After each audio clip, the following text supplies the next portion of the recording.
I am a huge True Blood fan. I read every single one of the Sookie Stackhouse books, like all of them, and loved them and just fell in love with them. And then watched the entire series back in the day, renting DVDs from Netflix. Literally got them in the mail because I was not paying for HBO back then. So I watched the series on Netflix DVDs through the mail. So y'all know I'm old.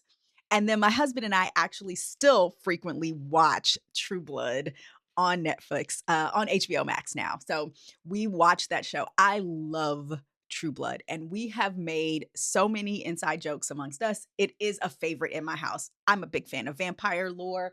If there's a vampire something, I probably have watched it. And so True Blood was just a big, huge like deal for me. I loved it.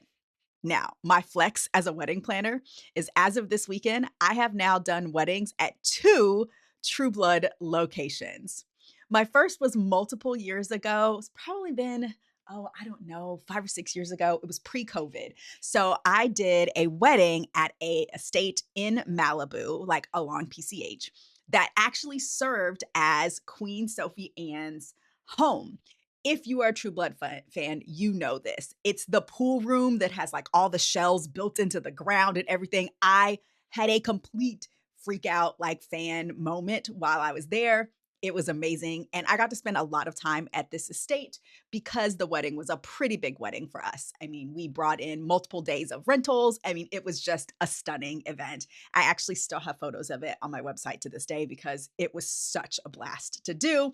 And I could not believe it. And fun fact, it was actually the only wedding that I've done that I've actually had to call a paramedic and call the ambulance. So that has a memory all in its own for that one. But that was the first time, and I nerded out the whole time. It was just such a big deal when I arrived at the house and realized it was Queen Sophie Anne's house on True Blood. I went, oh my god! I have so many pictures.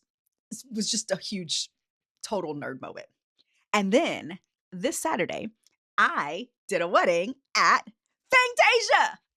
I'm so nerded out. Okay, so I've been to this club. If you have been there, it's a Long Beach staple. It's been around for 26 years. The name of the bar is Alex's Bar, and not exactly a wedding location that you would normally think about. They do a lot of like punk rock concerts, and the bar is just super cool. The owner is absolutely amazing. Alex is the best. If you have not been to Alex's Bar and you're in the Long Beach or South Bay area, take yourself over there, do us a favor and go. You will just love it. It's amazing. And we totally blinged it out. It looked like nothing they've ever seen there, which is why I got to have the conversation with the owner while everybody was dancing on the dance floor. We took a step outside just because it was quiet and started chatting about like how it's great and what we had done with the venue.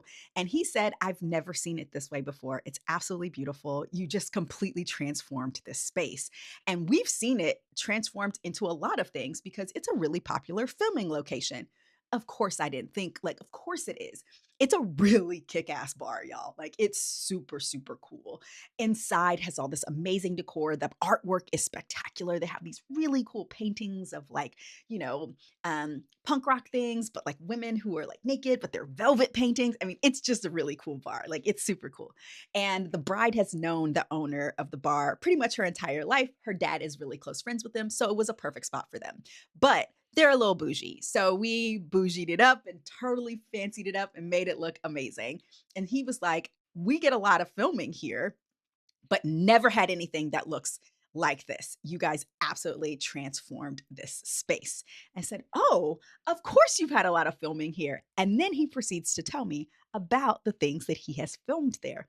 Number of music videos, a bunch of things. And then he mentions, yeah, it was Fangtasia from True Blood. I freaked out. I had to stop myself from screaming in his face because it was just the moment. And I went, of course it's Fangtasia. And I went inside again and looked at the space and just had a moment. It is like the True Blood fantasy of ever. I mean, who could say that? I mean, this is like the ultimate in wedding business things, right?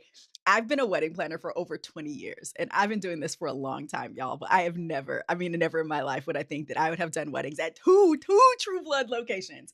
And so yeah, just complete excitement for me. I am still clearly nerding out that I got to do a wedding at Fangtasia. I came home and told my husband, and I was talking about how generous the couple was and how much they, tipped me, which I genuinely really appreciate and don't ever expect. And he said, "Hey, you buried the lead. You're talking about tips, and you didn't tell me you were at Fangtasia." We were at Fangtasia. And he said, "Did you go look in the basement to see if they had all the things there?"